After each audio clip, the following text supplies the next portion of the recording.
Rooside sügisene katmine on kõige olulisem toiming talveks ettevalmistamisele. Sügisese rooside muldamisel tehtud vigade puhul võivad teie roosid kõik hukkuda. Rooside muldamist alustame kultuurosa tagasilõikamisest. Soojal sügisel on näha, et roos veel õitseb.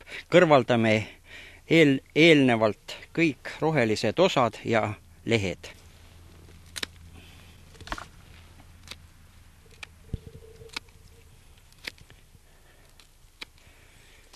Peale lõikamist võiks asetada roosipooke koha juurde mõningad pisikesed kuuseoksakesed.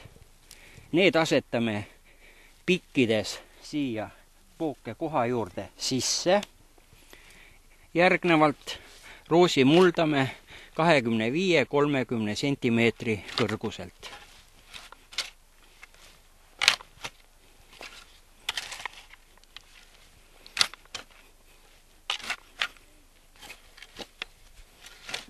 Mulla võtame siit samast taimede vahelt. Selliselt mullatud roos kannatab külma ka ilma lumeta välja vähemalt oma 20 kraadi ja selle roosiga reeglina midagi hullu talvel ei juhtu. Rooside muldamisel tuntakse veel teist moodust. See on eriti väärtuslike rooside puhul ja seda nimetatakse kuivaks katmiseks. Sellisel katmise viisil hiljem asetatakse peenrale kangas. Esmalt lõikame rohelised osad välja. Tagasi lõigatud roosil ei jäta vesivõsusid, juhul kui neid on. Siin on kõik roos väga ühtlane, õied on kõrvaldatud. Nii, nüüd järgmiselt võtame freesturba ja kallame freesturba, kuiva freesturba kuhila peale. Niisugune 20-25 sentimeetrine kuiva freesturba kuhil on väga hea kate talvise pakase vastu.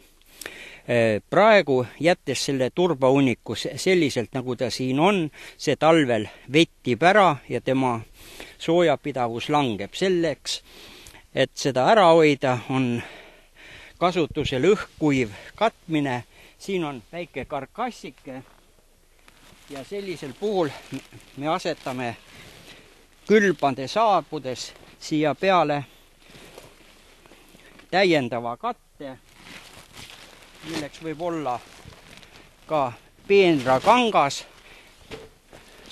kusjuures peenrakangaga katmine on isegi parem kui niinimetatud soojakangaga. Nimelt see kangas, peenrakatte, hingab ja laseb õhku läbi. Otsad jätame lahti. Sellise katte tunnelina paneme peale siis alles, kui on juba püsivad külmad juba 4-5 kraadi või enam.